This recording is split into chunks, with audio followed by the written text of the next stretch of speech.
Washington is a beautiful state with incredible scenery and wildlife.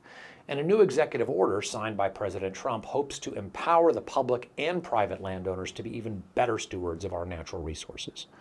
Across Washington state during our beautiful summers, many people take the opportunity to enjoy the outdoors, hiking, fishing, camping. And we are blessed to have so much natural beauty. It is something that makes Washington such a great place to live. And in our series of interviews with immigrants about why they love America, I asked each of them what their favorite thing about living here is, and several mentioned the opportunity to hike in the forest and enjoy clean air and clean water. The problem is that many public lands, especially federal lands, are badly mismanaged, leaving them at risk for catastrophic wildfire or providing poor habitat for wildlife. Even worse, federal regulations treat private landowners as the enemy of the environment instead of an important partner in promoting species recovery. Private land is a critical part of providing habitat for threatened and endangered species, and recently President Trump signed a new executive order that may help change that.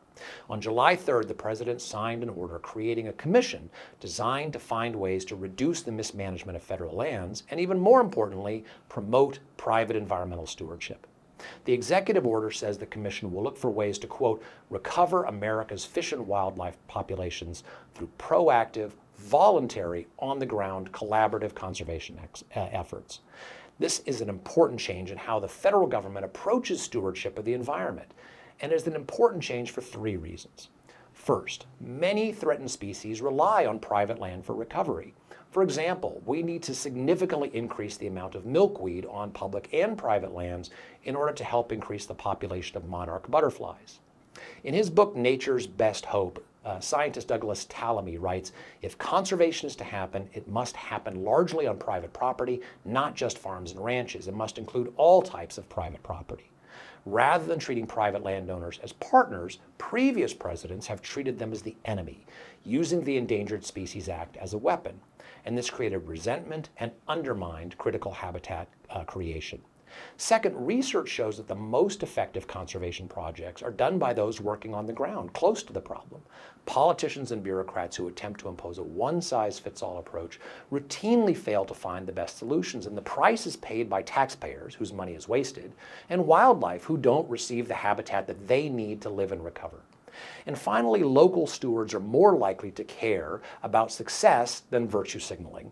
Politicians and government staff don't like to admit failure because it makes them look bad and undermines their power. Landowners who make the effort to create habitat restoration projects that improve fish habitat, provide forage for wild insects and pollinators, or protect birds are going to make sure that their work actually helps wildlife. They're going to watch and learn, and if their projects aren't solving the problem, they're going to figure out why and make changes. The reward isn't in public recognition or praise from political supporters. For private environmental stewards, the reward is in seeing fish in the stream, hearing the songs of birds, and watching flowers bloom thanks to wild pollinators. So thanks to President Trump for signing this important and promising executive order. We look forward to working with the new commission to find new and innovative ways to leave America's wildlife and natural beauty better for future generations. If you found this informative, share it with a friend and consider checking out one of our suggested videos over here. Make sure you're subscribed so that you can stay up to date with the latest policy news from Washington.